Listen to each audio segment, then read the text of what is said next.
Welcome to the Smart Property Investment Show, the podcast by investors for investors. Good day, how's it going? Phil Tarrant, host of the Smart Property Investment Show. Thanks for tuning in, wherever you're tuning into this.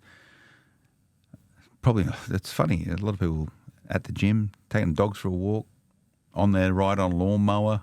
The places where people tune into this is varied, and we're getting a lot of people now tuning in, watching the videos, so welcome. For some reason, people like watching people record audio podcasts. I just don't really sort of get it yet, but at least you get to see just how authentic this podcast is. Very little, by the way, of notes. I like to keep these things organic, and I'm told by the best podcasts in the land that they're the best sort of podcasts, stuff which is fly-on-the-wall type stuff where you actually see and learn in line with the conversations that hosts have. So I enjoy it. Been doing this for many years now. We're reasonably early to podcasts. We have some big podcast milestones coming up. Watch this space. They'll be coming out soon. But as a mechanism for education, I think you can't beat them. The accessibility of podcasting now, where you can have information at hand irrespective of what you're doing at any point in time and tune in and utilise your time more effectively by tuning into podcasts. It's pretty cool. I use it. I sometimes do long drives. I listen to podcasts. A big history buff, so I listen to a lot of history podcasts or current affairs stuff. Is where I get a lot of my info that keep me in tune with what's going on with the world, which I can regurgitate and make it my own information when I chat on podcasts. So it's a great enabler for education. So thanks for tuning in. I hope it's actually valuable. And the fact that we just keep getting more and more people tuning into the Smart Property Investment Show would give sense that, yes, it does work out. So we're committed to it. We'll continue to do it, and I'll do my best to ensure that we get the best people in real estate in Australia to come on and have a yarn with us, whether they're property investors in the business of creating their portfolio or the people working in and around property investment to support people along that journey. And I get many different people in, whether they're sort of commercial finance experts, residential brokers, buyers agents, economists, the numerous, the accessibility we have to the property investment market, so we'll keep getting those people in. But what I do like to highlight is organisations doing really well, and we had the big recent major real estate awards for Australia about a month or so ago, called the REB Awards. That's the Real Estate Business Awards, a big media platform in real estate, around the business of real estate for real estate agents and buyers agents and property managers and the whole ecosystem that supports property in Australia. So to win an REB award is a pretty big deal. A lot of organisations spend a long time gearing themselves and creating organisations so they compete toe-to-toe comparatively with each other. And it's the only awards program in Australia for real estate where irrespective of where you're based state-wise, whether or not you're involved in a industry association or what the industry association is, which real estate brand you may operate under, whether you're a franchised real estate agent or independent. It's the only place where the real estate sector competes toe-to-toe. And there's a lot of accolades in securing these awards. So I'm hosting a couple of conversations over the next little period of time with some of the brightest and best real estate companies in Australia, the winners of the REB Awards. One of them was Buyer's Agent of the Year, Sam Gordon from Property Scout, who is a regular on the show. I had him in for a chat about a month or so ago. I've been trying to collar him for some time, but he's been so busy after winning the award of Buyer's Agent of the Year that he's been avoiding my phone calls. But I've finally got a hold of him. I brought him into the studio just to actually understand what makes this guy tick and what makes his business tick, because securing the Buyer's Agent of the Year accolade is a big deal. It's a big deal for his business. I think it's an endorsement to many years of hard work that he's put in trying to grow this company at a point in time, a foundational period for buyers agents in Australia. He's quite a humble guy, sort of, sometimes. As he gets more successful, maybe less humble. Sam Gordon, how you going? Phil, mate, I'm very well, mate. I remember when you were butter rabbit farmer.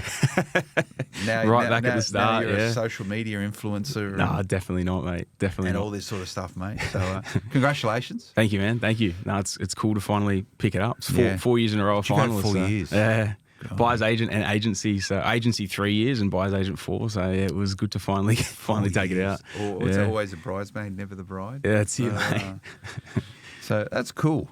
So I saw you on the night. Yeah. You seemed pretty happy. It was good, man. It was good. I was very happy. Team seemed pretty happy. Yeah, we were happy because we Yeah. won it early as well. It was like on the 5th or 6th award announced, I think. So we were in a pretty good mood after that. We were pretty pumped. I'm always nervous at these awards events because obviously the REB Awards, Real Estate Business Awards, and REB is owned by the same company that owns Smart Property Investments. Yeah. So it's all interconnected. And because I know so many people in real estate, most of them are up for an award. And you've got hundreds of finalists at this big function in the city, right? Like, there's nearly 1,000 people there. There's a lot of people not picking up awards. There's a lot of people. Most people don't pick up an award, and only a handful of people do. So I feel quite compromised when I'm at these things because my objective is to help promote the profession that is real estate and all different components of it, whether buyers, agents, property managers, all and sundry. So most people are pretty cool just making a finalist. And being a finalist is hard enough to get to that. So to win is pretty good. But I would point out, though, that the buyers agency space is pretty collegiate. Like, there's the real estate agents, on the other hand, like if you sit one office next to another one, there'd be like knives out. But I think within the buyers agent space, and you had some pretty hot competition with this, right? Like, 100%. You're still all able to have a beer after, and I think I had a beer with you guys at the bar afterwards. It was like all the buyers agents together. Like we're just having a happy chat. family. Yeah, 100%. Even though you hate each other. The next day. Friends tonight, enemies tomorrow. No, not really. But it's a big enough. It's a big enough sector, right? But but it's good to see the healthy competition between them all. But why do you reckon you won? I didn't even see your submissions. I have no idea what's going on. How did you frame the company and what you're doing? I can't even remember, mate. It was like 6 months ago. I think we did the submissions. But man, I think we just like lay it on the table exactly how it is and how we work and how we operate. And we're very strong and very pro on returning clients and working a lot with clients. And when you source clients great deals and then they're getting great results and they're coming back through and buying again and again, and then they're referring friends and family, and like that's your main lead source, and like that's where most of them come from. I think that starts to tell a pretty compelling story.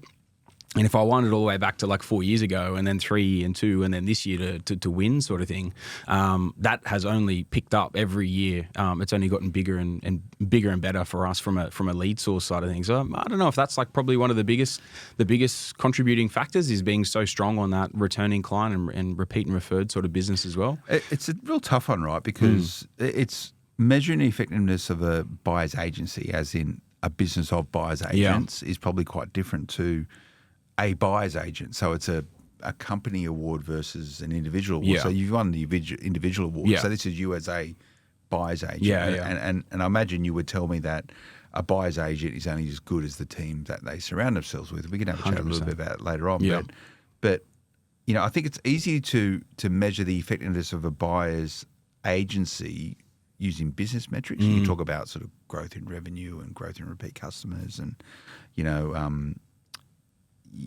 profitability and like more business metrics. But as an individual award, like what makes a buyer's agent a good buyer's agent? It's still sort of, it depends, right? So it's a tough one. It must be tough for the judges. I think it's the same for both buyer's agent and buyer's agency. It's, yes, like the metrics would come into it a lot from the buyer's agency side, but I look at it as like when I look at our success and how well we're doing, I always look at like how many investors are we taking from no properties to 2 or 3, and then from the 3 to 6, and then to double digits and stuff like that. Like that's how I measure the success, and that to me, that's our success metric. Because we're working towards, we're going to mission to retire 500 people by 2030.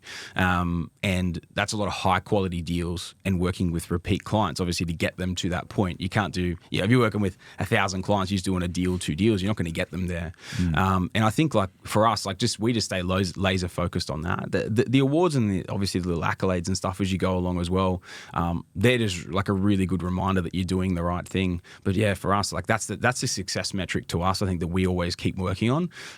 The business metrics are one side of things, that I think comes into it. But it would be a really hard thing to pick, because business metrics are one thing, but it doesn't mean they're the best buyer's agent or best buyer's agency because they win. And that's why we have a very strict criteria with deals that we source.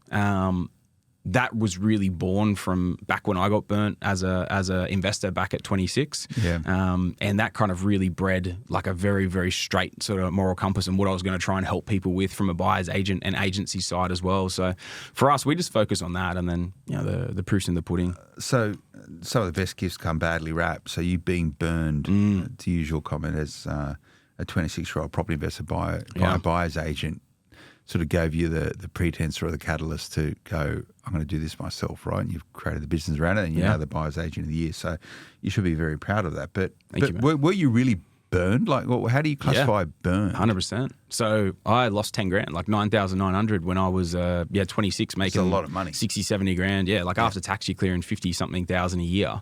I didn't make much money. So to get burned 10 grand, essentially what it was I signed on as a full fee up front, non-refundable, ironclad agreements.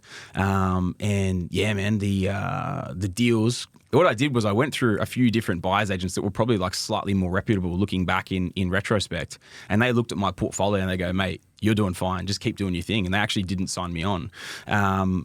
Is that when you're doing it yourself back then? Yeah. So I was probably, I think I was 6, 7, 8 properties in or something. I just wanted to kind of see what people said when they looked at my portfolio compared to what they thought they could source as well.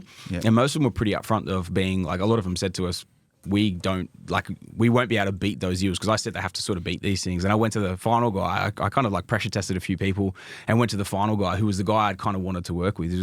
To me, he was a bit of an idol back then. And they sat down and they just rubbished the portfolio. Just like, mate, these are average. We could do so. Like, our deals would be so much better. And I think because I was already almost there, I like mentally in terms of signing on with them anyway, I was like, yeah, fuck, they must be amazing. Yeah, these deals. So then I signed on, and the day I signed on, I was getting bombarded with deals, like just hitting my inbox. And I was looking online, and like there was ones online cheaper than what I was being sent. And I was just like, hang on, what the hell? Like, it just didn't make sense. And then, yeah, after about, after a couple of weeks of that, I put the hard word on that. Like, I don't want to see this shit. Like, I want the good stuff, you know? And it never came. It just kept being like average deals every couple of days, average. And then eventually I just lost the plot and tried to get it back, the fee, but it was non-refundable. And it's even the way that we model our business now as well. So that was 10 grand down the gurgler. That's a lot of dough back when property was probably half the price of what it is today. Yeah. And man, I was making so little back then as well, you know, like in comparison, like I was less on than the average Australian income I would have been making. So it set a really strong moral compass. It put a bad taste in my mouth for a while as well. Around buyers agents. Just it would have been specifically around that, and then I'm itching to ask who this person is, but I won't. Sure I'll ask you. I'll ask you off air. But is this company still operating today? They are. I think they go a little bit in and out of business, but they're very, very active on getting their face and their name out there and all the rest of it. So but the organisation, the buyers agents that you first met with, who said you're doing well. Yeah. Keep doing what you're doing. You don't need us. They're still operating. They're still operating, yeah. But it's funny. I look at them, and I met one of those companies. The director? I met one of them after I'd never met him. Oh, sorry. I'd met him like 6, 7 years ago or something like that. And I met him after the RAB Awards. He was actually waiting at the end of the tunnel to congratulate me before I had the photos and stuff done. So it was cool, kind of having a little chat there. And it's funny because I look back and I compete with a lot of these guys out there now as well.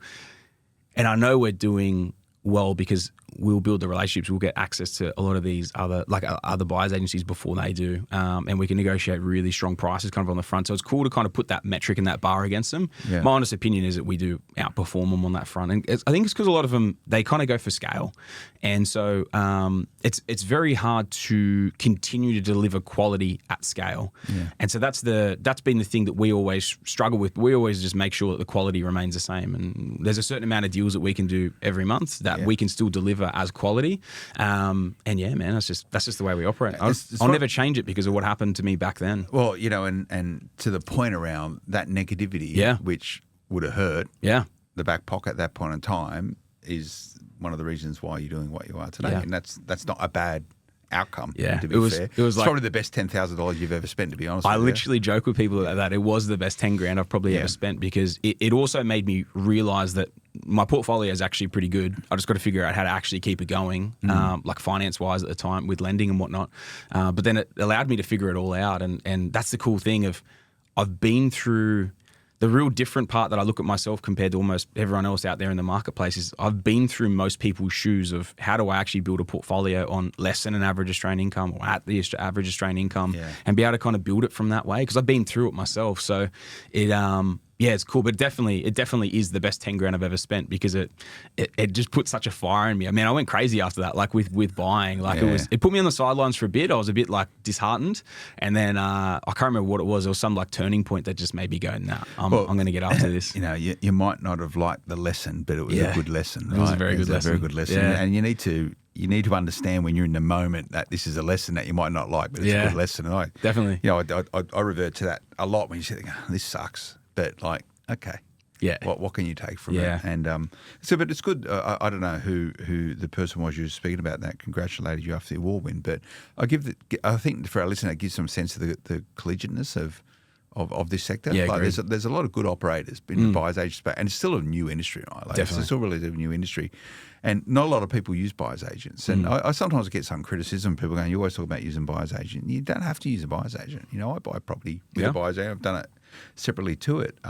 For certain people, buyer's agents work well. And I think what's happening is you're starting to get greater professionalism of buyer's agents. But not all buyer's agents are created equal. And to sort of skewer the gong of buyer's agent of the year, you talk about out competing your competition, and your competition is other buyer's agent, but it's also other investors, right? Yeah, it's true. So Definitely. you compete with everyone, because everyone's competing for the best deals. Yeah, no doubt having this accolade would help give confidence to people that you're probably the right guy to deal with, right? Like a real estate agent is going to go, okay, this guy's the real deal, rather than just some part-time tycoon, right? But Definitely. But that's value you can pass on to your clients. Yeah, for sure. Yeah, 100%. I think there's it's a cool little, I guess, feather in the cap on that side that you can, not so much, you wouldn't essentially flaunt that side of things, but most people knew. It was actually surprising how many agents reach out and congratulated on us as well. Did that happen? Yeah. They go, congratulations, I got a property for you. Yeah, pretty much, like heaps of it.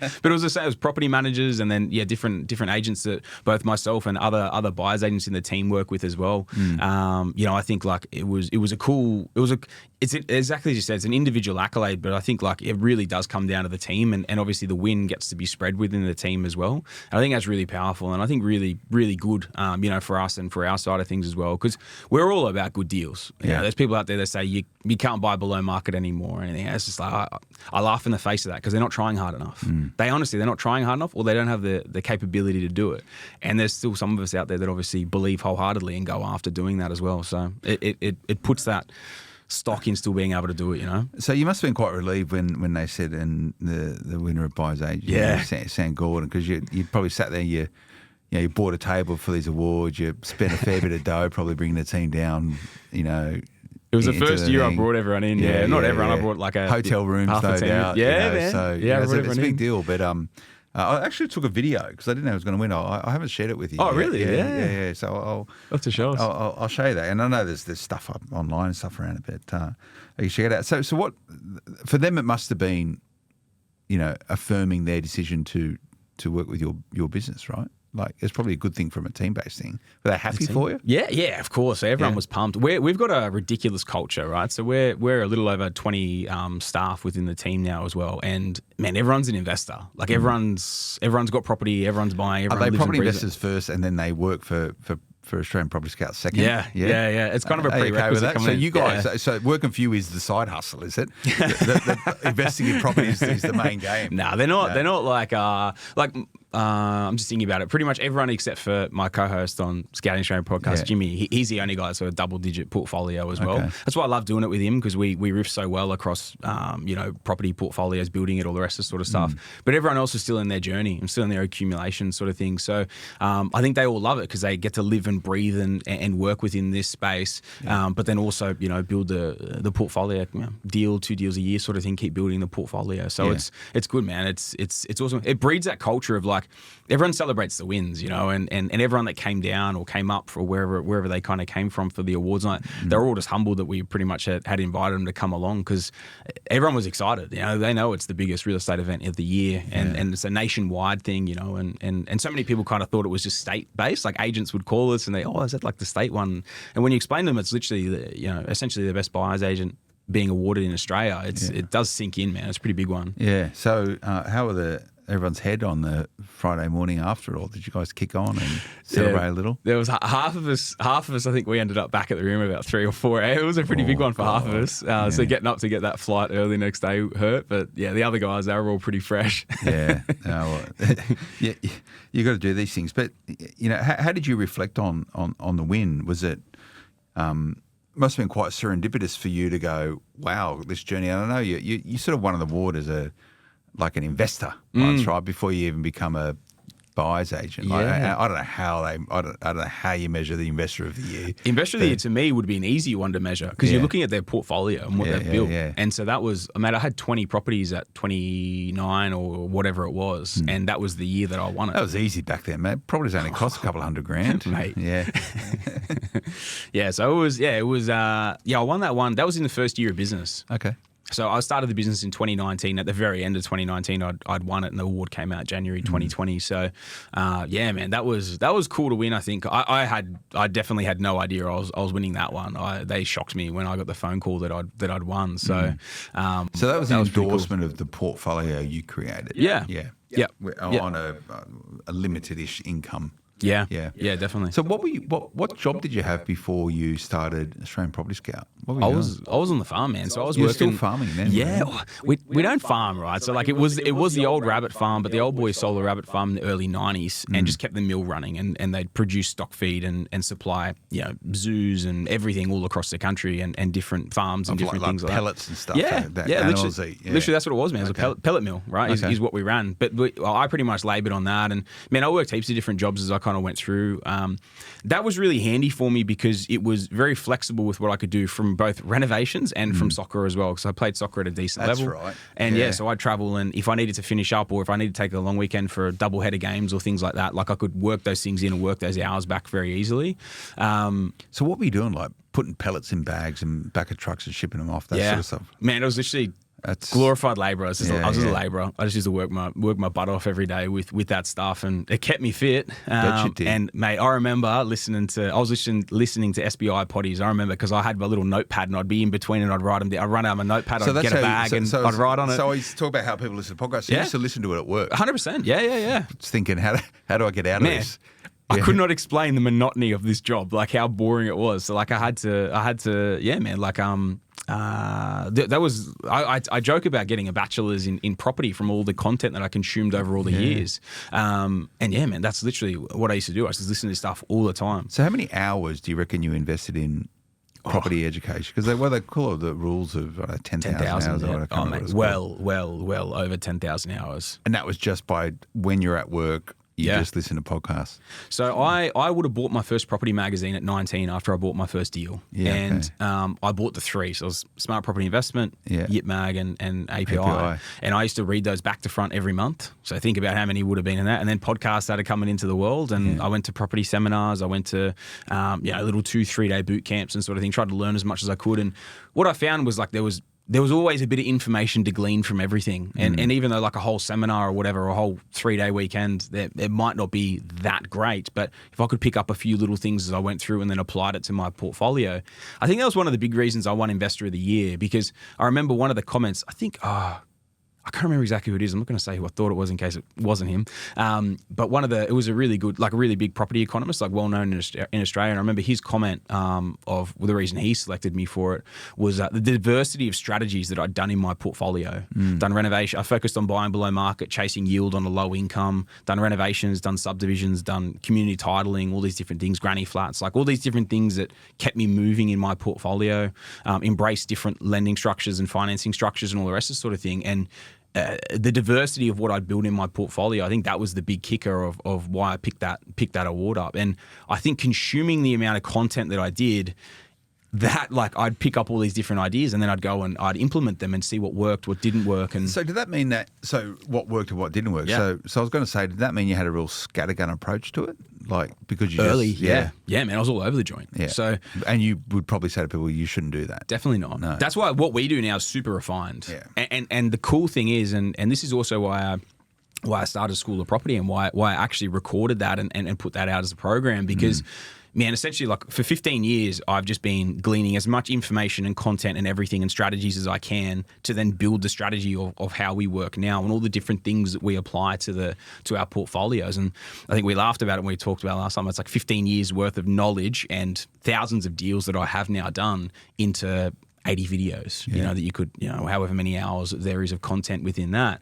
And man, just kind of really refining it out from that side. So I couldn't even tell you how much it's been because it's just been so much that I have consumed over the years. Because you think about it, that first one at 19 and I'm 34 now, so it's like 15 years. I'm still learning. I'm still listening to things, consuming content, going down different avenues, different strategies, trialing things. That's what I love doing. I trial it before I do anything with a client. I'll trial areas, I'll try strategies, and then if it works, roll it out. If it doesn't work, it's me. It wasn't the end of the world, and I can carry it and keep moving. So you're a 15-year overnight success, is that what you're saying? Yeah. Welcome back, Phil Tarrant, host of the Smart Property Investment Show. I'm chatting with the Buyer's Agent of the Year. You get to have that now for a year. Thanks, mate. Wow, Sam Gordon, Australian Property Scout. Now, when you won this award a month or so ago, you're chatting. So you finished up working in a pellet mill on one day. Yep. And did you start working in your business the next day, or was there like a bit of a transitionary there was bit in the middle? There was a transitionary period. So 27, I got burnt by that buyer's agent at 26, like right at the start of 26. Yeah, when you were 26. Yeah. And then I started going really hard with the investing and just trying all these things I'd learned. I was like, you know what, bang, this is it. I'm just going to go for this thing. So when I was 26, 27, and I think leading into when I was 28, it would have been into 28, which for me, I'm born in 1990, so it's very easy for me to figure out the years of when I was. And yeah, man, those 2.5, 3 years, I just went ham. I did everything I could. I bought unit blocks, I renovated them, I individually titled them, pulled the cash back out, rolled into other deals, built grannies, did all these different things. Sold a property, which gave me debt back, but also cleared $250K net profit as well off that deal, which to me at the time was it's a lot of money. But back then as well, to with what I was making, did you feel wealthy? Did you go? Oh man, I thought it was. You think like that's huge, right? Like it's massive. So when that hits the bank account, there's something about selling a property. And I was talking to a client. I caught up with a client last night for dinner, and we were chatting and. We're talking about there's a property or two of his that we're going to have a look at selling. It's more than doubled in 3 years. And we're going to look at selling one or two off, maybe one this financial year, one next financial year. And he asked me about it, and that was exactly what I said. Like, there's a weird feeling it gives you when you see that amount of money hit your bank account, and you're just like, that's a bit of a different level. So this was the year that it was a few years that all these things sort of went on, and I was just going ham and going as hard as I could for it. And it was a sale of that property and then going and doing a few really high cash flow deals. I turned the portfolio was sitting about, I think at the time when I was holding that unit that I sold, it was the first property I ever bought, I think it was sitting about 5-10 grand a year negative. I sold that and did 3 cash flow deals over I think it was a 2-year window, plus picked up some other stuff. And I turned the portfolio about 60 grand a year positive. It was 60-something thousand a year positive. Yeah. So for me, who was making, 80, 90 grand or whatever it was at the time, that was huge. To have replaced that, and it kind of made me realize that I took some time off. I actually took some time off work and went and traveled. And for around about a 12-month window, I traveled for about 9 months of it. Okay. And kind of came back and I'd do a little bit on the farm, and then I'd shoot off again and go do this, go do that, and kind of kept traveling by yourself? Yeah, traveling by myself. Yeah, I was single at the time, and I just traveled heaps and lived it up and had it. Well, I didn't live it up. I was on a super low. It was still all right, but it was enough to. I was staying in hostels and stuff. Spending all your money. Yeah. And what do people go? What do you do? You go, I'm retired. Nah, I just go, I'm just using. Man, I never tell anyone I'm in property. If I meet someone outside of what we do, I never say what I do. I'm always so cash. Yeah. So, but then, when I came back, I made the decision I was going to come back and I was going to have a crack at this for 1 year. And it was because I'd kind of been burnt. That was hanging in the back of my mind. Well, if people think this guy's that good and he's actually that bad, surely I can have a crack at this thing and actually help people do the right thing. And that was 2019. Okay. So I launched in 2019, went as hard as I could for a year. It was funny. It just, it didn't take off. I didn't like, it was kind of like that thing where I don't like talking about myself outside of this. When people don't know who I am, I don't say what I do. I never talk about it. And so it was actually really hard for me to have that conversation with people. So I kind of avoided it and just tried to actually talk about how I could help them with property. But then, there was no sort of substance. There was no longevity of a business behind me or anything. And I remember I kept losing people to other like bigger organizations. And at the time I was still kind of working part-time on the farm, part-time trying to do this sort of thing. And then I started actually, it was one of these potties we jumped on, and I actually went proper into it and started going through it. And a few clients started to pick up. And I was There like, you go. I'm going to go all So in. all your success is because of doing podcasts with me. Is that what you're saying? Mate, I'll give you that one, all right? and the rest is Who was history, your mate. first client? Do you still have I him still as a remember client? him. Yeah. I still have him as a client. Yeah. Yeah. Well, how did you celebrate? What did you do? Get him a side of things saying, "Oh, here's an agreement. Let's go." Yeah. Yeah, man. Yeah. I remember I had a chat with him, and he was a commercial sales agent up in Brizzy. Was the first one. I had all these others that like verbally committed, and then I just could never get them on paper. It was so hard. Man, I used to drive all around Sydney, bloody having meetings with people, all dressed up in a suit. You laugh now because you say I'm the most well dressed and the most casual bloke in the world. It feels so weird for me to jump in suits and stuff. But I did it, and I'd go meet people, and it never come off, and then it finally started taking off. It started cascading. I remember chatting to you through the COVID pandemic, when I think you'd hold up down the south coast somewhere and putting in the hard yards, right? Putting in the hard graft. Well, what's you secure this award at the RAB Awards Buyers Agent of the Year from pretty sort of humble sort of origin story of working as a labourer, right? And that's hard graft, right? Yeah, that's hard graft.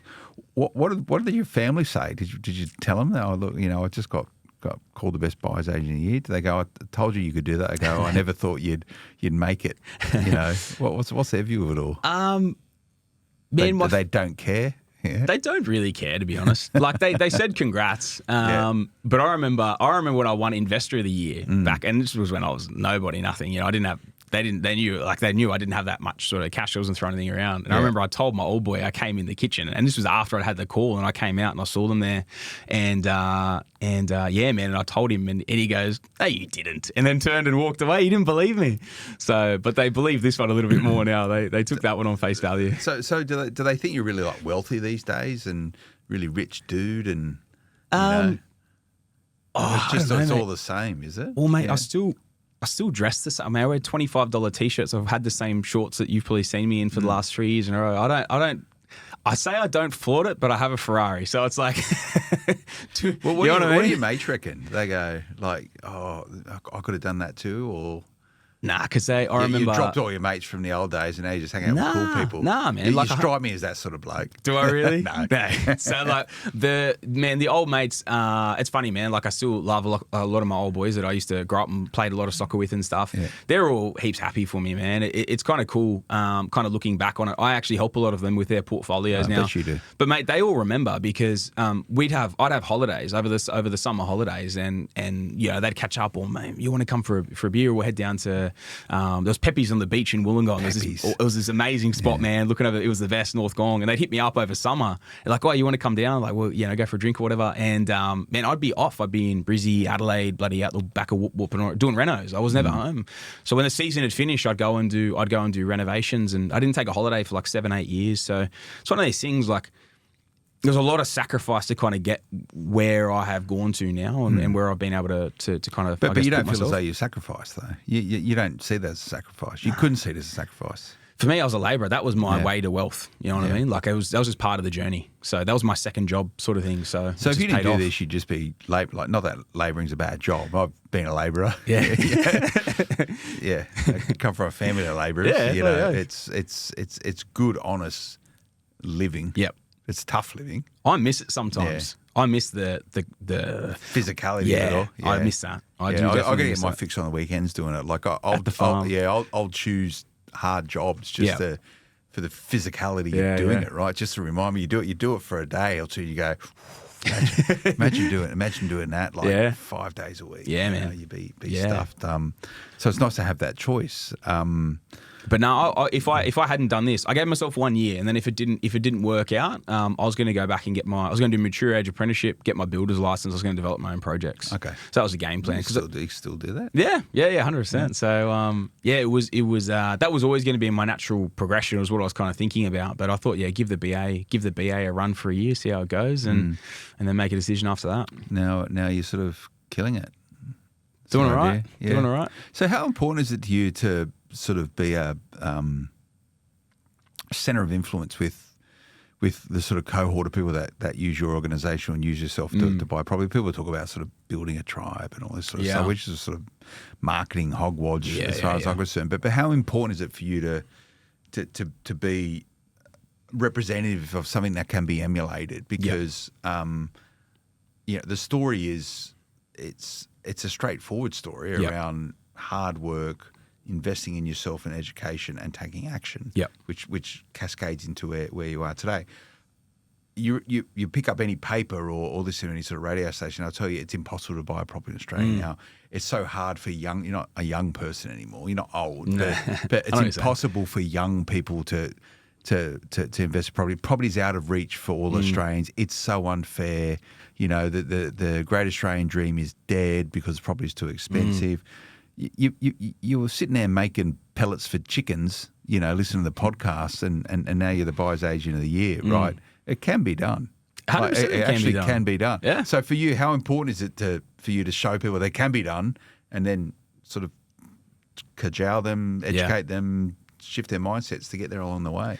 It's huge, man. So the whole reason I started the podcast was because, like our podcast, Scouting Australia podcast, was I would jump on with you 2-3 times a year sort of thing. And that's all I do for a media side of things. I'd come down, we'd have a good chat, and then that'd be it sort of thing. The biggest issue I found with that is, do you remember when I consumed all that content and then I was scattergun? I tried all these different things and I kept deviating from the plan. And when you deviate from the plan, it's very hard to hit your goals and actually stick to your goals and be able to hit your goals, because you're kind of just having a crack at everything. And what I found was, when I kept it that sparse of how often I kind of put myself out there, people would deviate and they'd see something about commercial and they'd go make 200 grand on a deal, and then they'd pull it out and go buy a commercial deal, and then they're stuck, or they'd want to go and develop. Oh, well, I've made that 200 grand. I'm going to go develop. And they put themselves out of the market for 18 months.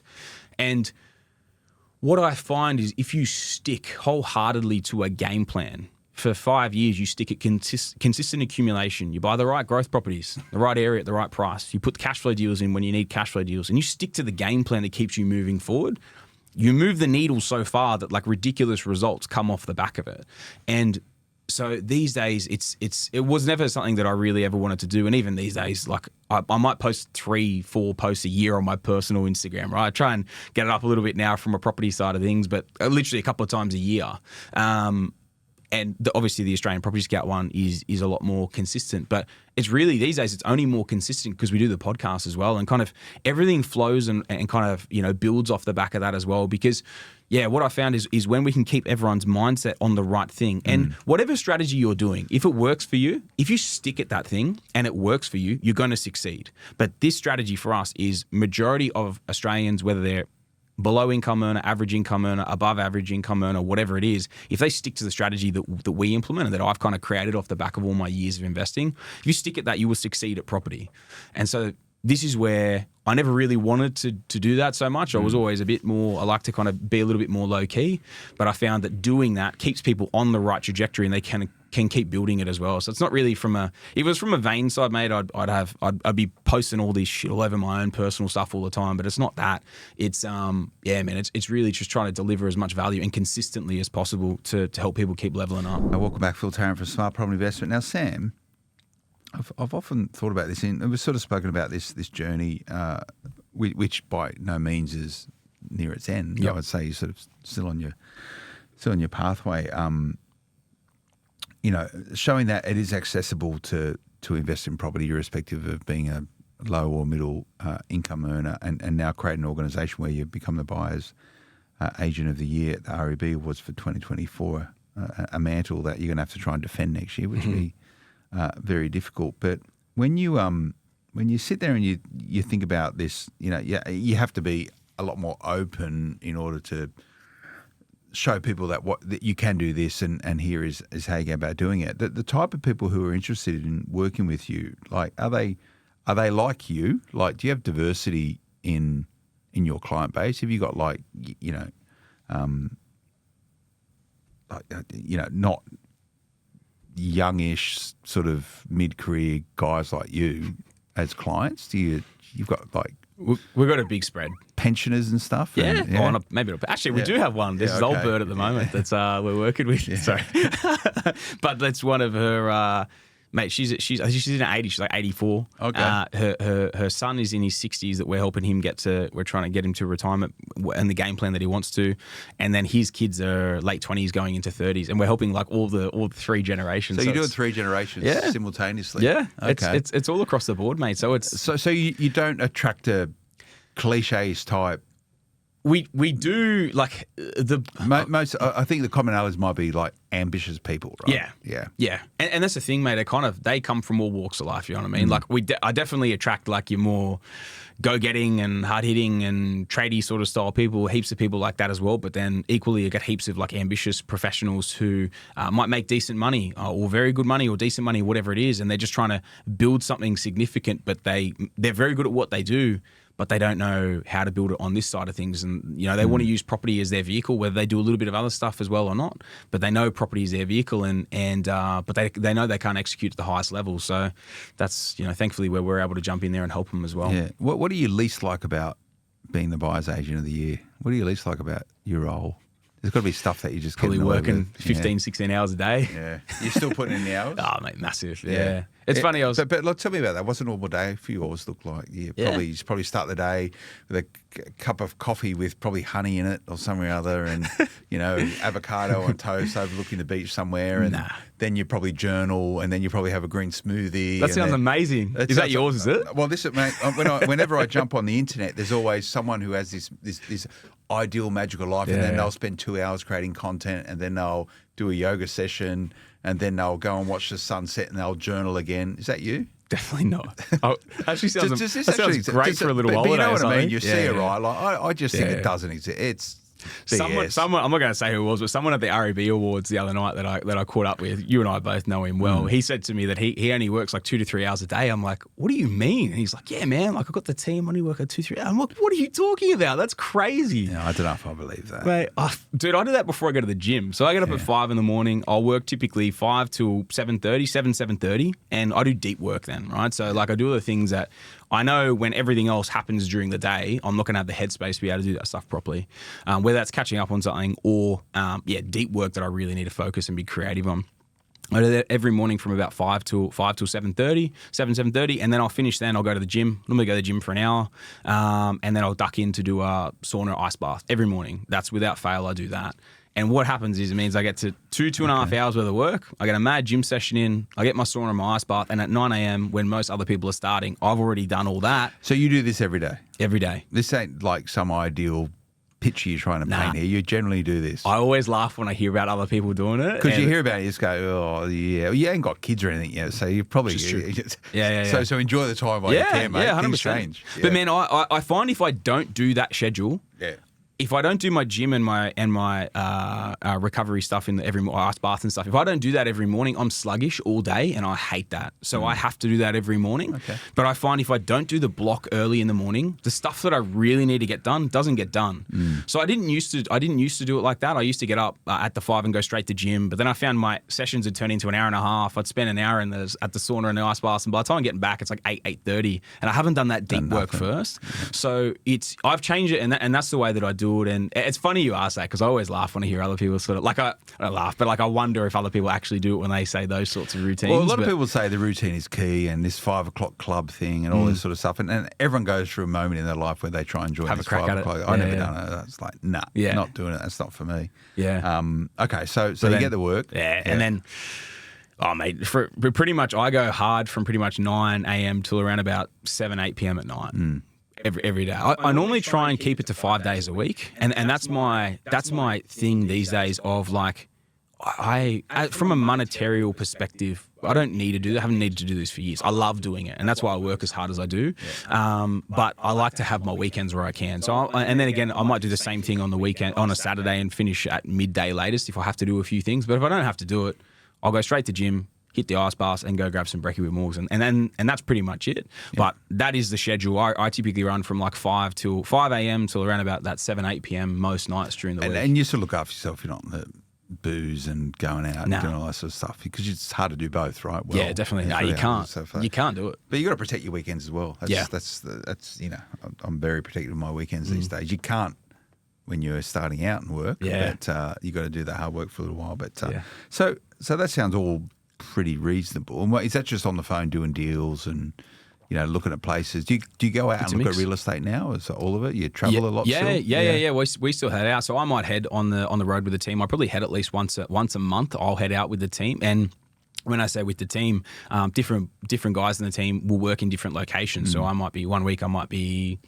in this side of the country or that side of the country or wherever, and I get around a fair bit with them, and it's kind of good because I can always hear how they're operating as well, and then I'll operate with my guys, and they get to see how I do it, and I can tweak and refine how they're doing things.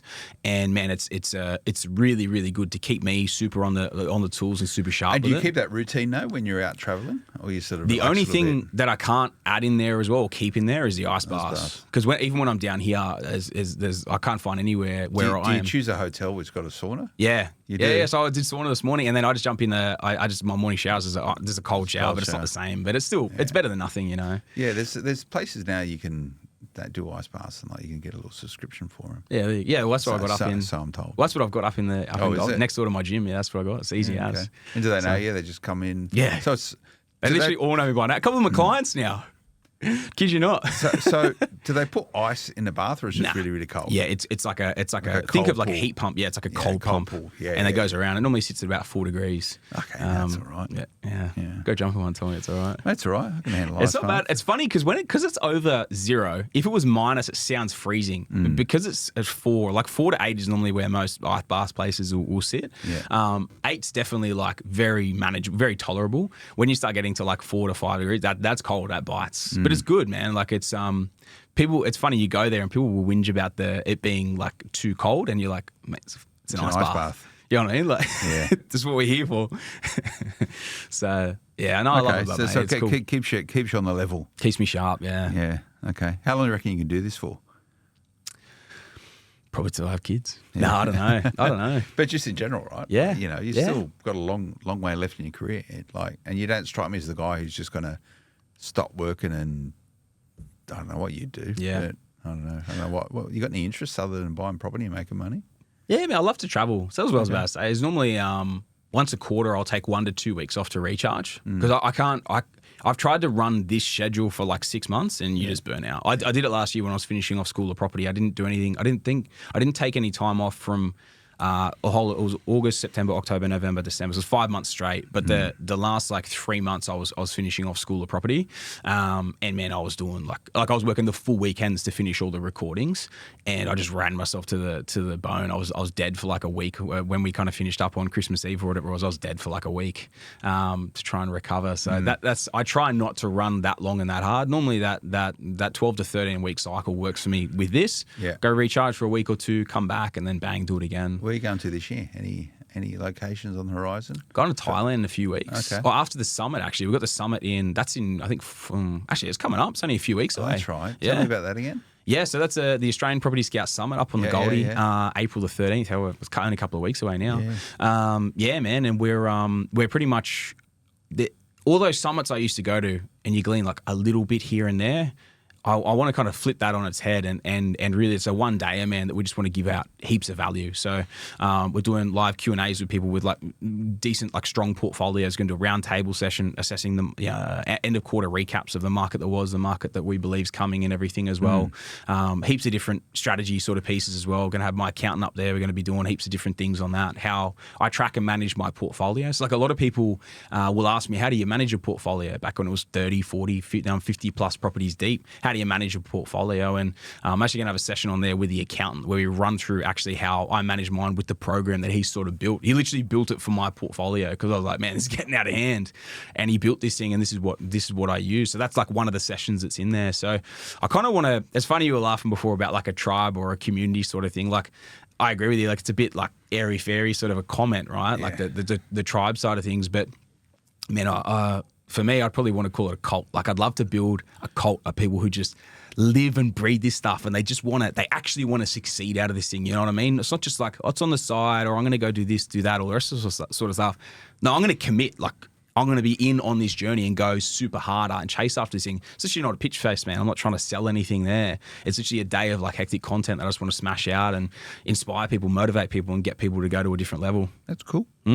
probably one of the reasons why you're the buyer's agent of the year. Maybe. Well, mate, I look forward to watching your career flourish, mate, and your business, Australian Property Scout. It sounds like you've got a whole bunch of other things there still to do. So Cooking away. I'll bring you back on the podcast. You can tell me all about it. Yeah, sounds good, man. Yeah, Let's do nice one. Sam Gordon, Australian Property. You can track these guys down. Just Google Australian Property Scouts. Probably the easiest way. it. Yeah. Add all the socials as well. Yeah, cool. And well done on the win, mate. Thank you, mate. Yeah, great endorsement to yourself and your team. Yeah, let's see if you can go back to back. I doubt Let's it. see. You doubt it? I doubt you can. Want to put some money on the table? I'm not a gambler. I'm a property investor. Let's see, mate. Let's go for it. Let's go for it. Thanks for tuning in. It's a Smart Property Investment show. Remember to go and check out smartpropertyinvestment.com.au, social media, Smart Property HQ, Instagram, Smart Property Investment. Track us down there. Lots happening.